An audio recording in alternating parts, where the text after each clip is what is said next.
Hello friends, मैं Saurabh Suman SS exam गुरु YouTube channel पे आपका स्वागत करता हूँ। लेट होने के कारण आप लोगों से पहले माफ़ी चाहता हूँ, लेकिन आपको आज बहुत सारी खबरें बताऊँगा। सबसे पहले शिक्षक, आपको पता है कि बीपीएससी टीआरई 1 और 2 में इतने बड़े घोटाले निकल के आ रहे हैं।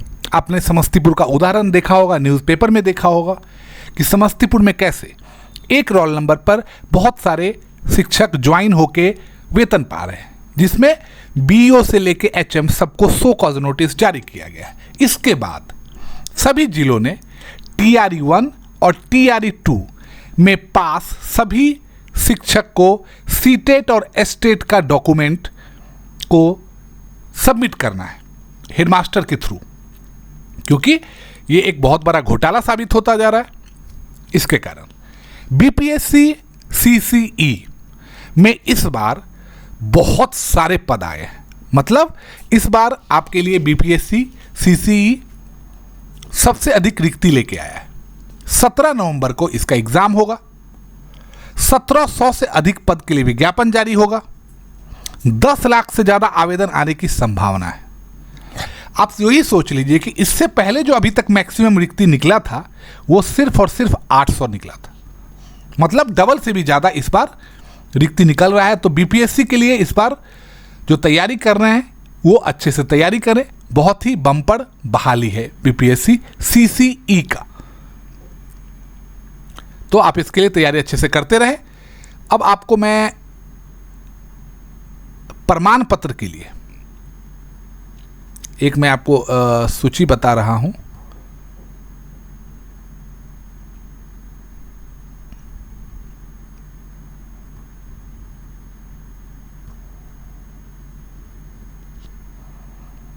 प्रमाण पत्र की जांच के लिए जो सूची जारी की गई है उसमें विद्यालय अध्यापक सबका नाम 100 कॉज नोटिस के साथ जारी किया गया है।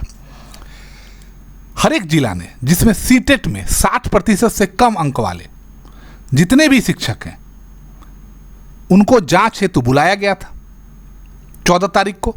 और अब सबके आवासीय, जाति, आधार कार्ड और सीटेट के अंक और प्रमाण पत्रों की जांच की जा रही है। मैं आपको एक जूम करके दिखा रहा हूं। माध्यमिक शिक्षा निदेशालय का वर्ग 1 से 8 तक के छात्र छात्राओं के अर्धवार्षिक मूल्यांकन के लिए एसओपी आया। अब क्या क्या हुआ, आज आप नियोजित शिक्षक हो या बीपीएससी शिक्षक हो, आप सबने देखा होगा आज एक नया खेल शुरू हुआ स्कूलों में। 1-2 शिक्षक जो हेडमास्टर हैं, वरीय हैं, उन्हें छोड़ के बाकी सभी शिक्षकों को दूसरे स्कूल में ड्यूटी लगाई गई। पेपर आया, कदाचार मुक्त परीक्षा की बात कही गई, जांच कमेटी बिठाई गई। लेकिन इसका क्या फायदा? ये इस टाइप के बातें कहने से क्या बिहार में शिक्षा की व्यवस्था सुधर जाएगी? क्या ग्रेडिंग देने से बिहार में शिक्षा व्यवस्था सुधर जाएगी? क्या 50,000 रुपीज़ देने से बिहार में शिक्षा व्यवस्था सुधर जाएगी? नहीं, आपको बेसिक पार्ट से शुरू करना पड़ेगा। डायरेक्ट एग्ज़ाम लेना और एग्ज़ाम के इस तरीके से लेना और उसके बाद सभी के सर्विस बुक में डालना मूल्यांकन, इससे कोई फ़ायदा नहीं होगा। आप देख लीजिए ये रूल्स कि एक बेंच पर 2 छात्र छात्रा बैठेंगे। आपको पता होगा, आप अगर स्कूल गए हैं तो जितने स्कूल में बेंच हैं, जगह है, उससे ज़्यादा बच्चे निबंधित हैं। अब जितिया पर्व को लेके जो बवाल हुआ, देख लीजिए। जितिया पर्व का इससे पहले 25 तारीख को छुट्टी था, लेकिन उस दिन आपको मैं दिखा दे रहा हूँ हुआ क्या था। पहले जो बवाल हुआ उसके पीछे का कारण बताता हूँ। आप यहाँ पे देख लीजिए, 25 तारीख को अंग्रेजी का पेपर रखा गया। बिहार में महिला शिक्षकों की संख्या ज़्यादा है, तो जितिया पर्व में पहले छुट्टी दिया गया, बाद में उस दिन पेपर रख दिया गया। फिर बवाल हुआ, फिर उसके बाद उस डेट को हटाया गया। तो सिर्फ ये एक बात बोलना है कि आपस में अगर विभाग इतना तालमेल नहीं रख पा रहा है तो आप शिक्षकों से क्यों उम्मीद लगा के बैठे? अब इसके लिए कौन जवाब दे, मुझे बताइए। 37,000 शिक्षकों की काउंसलिंग नहीं हुई है। अब इसके पीछे का रीज़न हम आपको बताते हैं। आधार कार्ड से सक्षमता मैच नहीं करना। अब मुझे इसका सवाल मैं जो पूछ रहा हूं, इसका विभाग क्या जवाब दे पाएगा? आपको याद होगा कि जब आप सक्षमता पास किए थे, फिर आपके आसपास के प्रखंडों में आपका बायोमेट्रिक हुआ था। बायोमेट्रिक होने का मतलब ये था कि जो शिक्षक सक्षमता दिए हैं वो वही हैं, वेरीफाई करने के लिए बायोमेट्रिक हुआ। डेट मीन्स आपका आधार एक तरह से हो गया। फिर आपको पता है कि बिहार में आधार में मिसमैच, मार्कशीट में मिसमैच, नाम कितना मिसमैच होता है, ये आम है। अब उसके लिए ओटीपी नहीं आना, शिक्षकों को बार बार टॉर्चर करना, डाउटफुल मार्कशीट में लिख देना, ये कहाँ तक संगतपूर्ण है। तो 37,000 में से 26,000 के जांच नहीं हो सकी है।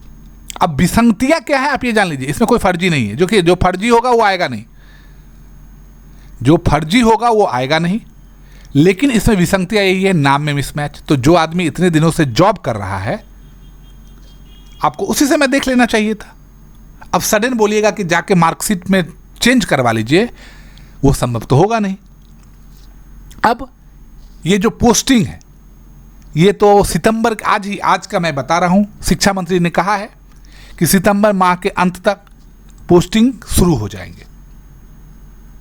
अब ये कब होगा, कब, किस योगदान की तिथि से ही क्या राज्यकर्मी बनेंगे? तो पिछले मार्च से अभी तक का लॉस कौन बियर करेगा? तो अब देख लीजिए कि अब क्या कब तक होगा। आज भी कहा गया है कि TRE 3 और ये इस महीने होगा। ये जो 2000 नियोजित शिक्षक हैं, इन पे डाउट है, जो नहीं आए। लेकिन 37,000 जो प्रक्रिया अधूरी रही है, उसमें अधिकतरों के आधार मिसमैच, ओटीपी नहीं आना, नाम में दिक्कत, ये है। तो इन 37,000 में 35,000 को जल्द से जल्द, 13 तारीख को तो काउंसलिंग प्रक्रिया खत्म हो गई है, लेकिन इन लोगों का बचा हुआ है, तो जल्द से जल्द इनके डॉक्यूमेंट को वेरीफाई करके इन्हें राज्यकर्मी का काउंसलिंग इनका कंप्लीट किया जाए। इससे ये जो मानसिक रूप से पीड़ित हैं वो नहीं हो पाएंगे, ये जो टेंशन टॉर्चर में जी रहे हैं वो नहीं हो पाए। अब यहां देखिए, दूसरे राज्यों के प्रमाण पत्र वाले 32,000 नियोजित शिक्षकों की डिग्री की जांच शुरू हो गई।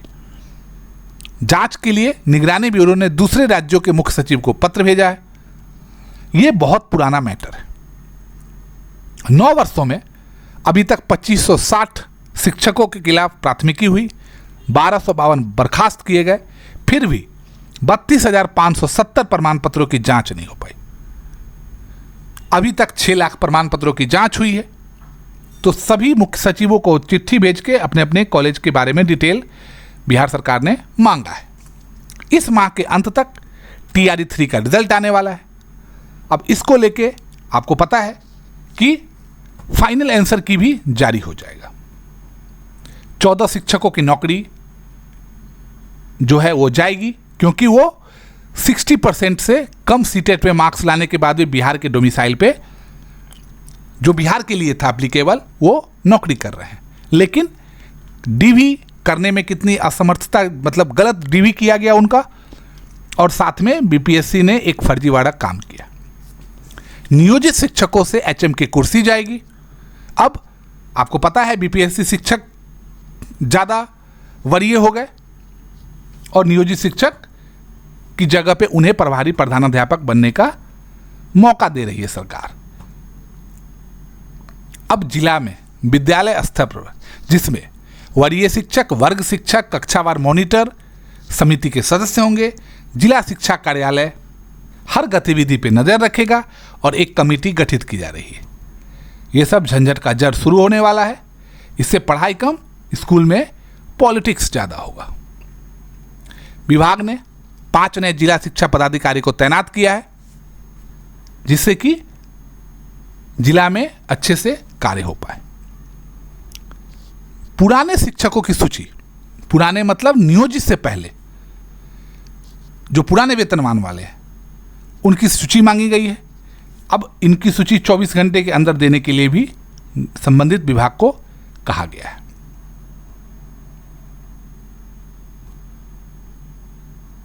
देखिए, अब ये एक नया सी गुफा आया कि हर एक सरकारी विद्यालय का वर्ष में 2 बार रैंकिंग किया जाएगा और उसके बाद उसमें प्रपत्र तैयार करके उसके 100 मार्क्स के रैंकिंग तैयार की गई है और ये फिर आपको देना है, अपलोड करना है।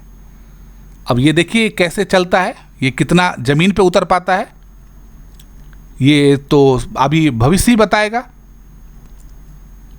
अब ये अर्धवार्षिक परीक्षा जो है उसका ये लेटर है, कैसे होगा, क्या होगा, एक बेंच पर कितने बैठेंगे, ये नया सिगुफा है, ये भी काम कर नहीं पाएगा।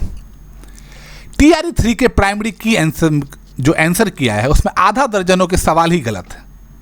NCERT से इसमें बहुत सारे सवाल मिल नहीं रहे हैं, बहुत सारे जैसे क्वेश्चन नंबर भी दिया गया है, बहुत के 3-4 मार्क्स कम भी हो रहे हैं, कुछ के 1-2 नंबर बढ़ भी रहे हैं।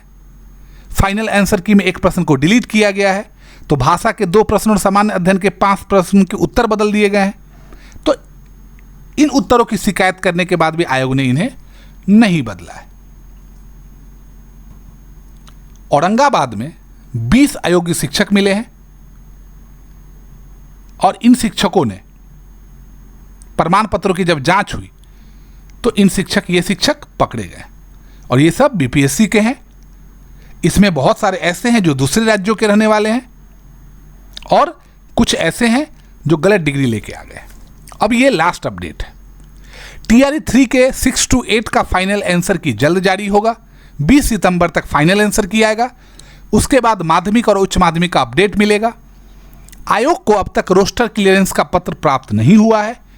कल सुप्रीम कोर्ट में आरक्षण मामले की सुनवाई है, सुनवाई के बाद कल विभाग फैसला लेगा। शिक्षा विभाग में रोस्टर क्लियरेंस की तैयारी पूरी हो चुकी है, सभी जिलों से विषयवार रिक्तियां हो चुकी है प्राप्त। 19 सितंबर को विभाग से GAD को भेजा जा सकता है रोस्टर क्लियरेंस का पत्र, फिर GAD से आयोग को भेजा जाएगा पत्र। पहले इसी माह के अंत तक HM और हेड टीचर और फिर इसी माह के अंत तक TRE 3 के रिजल्ट जारी करने की प्रक्रिया को शुरू करने का आयोग का लक्ष्य है। बाकी आप मेरे साथ जुड़े रहे, हम आपको लगातार अपडेट देते रहेंगे। बहुत बहुत शुक्रिया।